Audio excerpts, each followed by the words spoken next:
All right, so it started out pretty hazy, those clouds pretty low earlier this morning. Then we made our way up into those triple digits, topping out at 100 degrees. And then you see a lot of that cloud activity off towards the north. And as it pushes off towards the east, we're seeing a pretty impressive line of severe weather make its way off towards Brady right now before we start to see some of these conditions cool down and a lot of that cloud cover push back in, looking like some light rainfall. Right now, we're looking at the temperature change over the last 24 hours, dropping a good 37 degrees as we made our run up another 38 degrees, if not 100 degrees, since this is out at Mathis Field, and we're already cooling off as some of those cold frontal-like temperatures push out and that northerly wind pushing in. Of course, we are on the term of compressional heating when we're talking about way above those forecasted temperatures. 95 in San Angelo, everybody else joining us up in those upper 90s. Now, the severe weather is looking pretty intense as we make our way towards the weekend. Haley, pay attention. Of course, we're going to see a lot of these conditions right now, about 13 degrees across the entire region. But as we get closer towards that Mother's Day weekend, we're going to see some of these cooler temperatures push in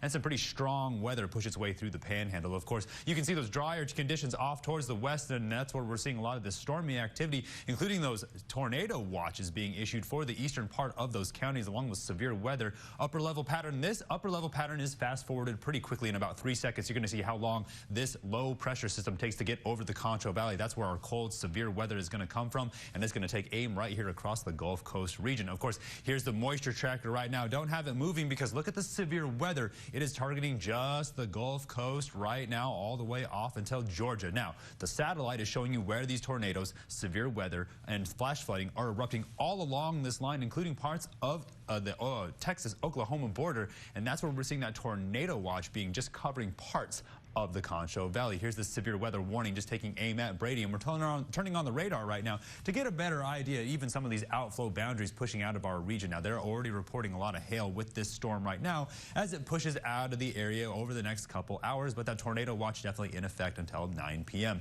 Here's the future cast, and this is what we're talking about. Haley, watching that frontal system push all the way off towards the east. Going to pull that moisture back in by Friday, looking like some light rain cover and activity. Joey, that's what we were talking about yesterday before it pushes out towards the east. Now look at the panhandle as we start to make our way closer towards this weekend. The first round's going to make its way through. Then it builds in from those Rocky Mountains. The first wave's going to push through, even touching parts of the Concho Valley for that Saturday morning when we're talking about that farmer's market. Then by the afternoon, another wave is going to push through. And this is where my model runs out. This is Sunday morning. Now, if you have to do any traveling, make sure you're being very safe because the severe weather is going to be pretty intense, and including here in the Concho Valley, still looking for a lot of that thunderstorm activity to be spotty across the entire region as we see some of those cooler temperatures. So tonight, dropping down into the 60s, still watching that northerly wind, waiting for that cloud cover to push back in. Then tomorrow morning, those cooler temperatures, those hazy conditions, and that high humidity as those winds are still howling out of the northeast about 20 miles per hour. Things are going to continue to drop down in those temperatures into those 70s, watching that cloud cover push back in. A lot of severe weather making its way around the entire Concho Valley, could pop up in different spots.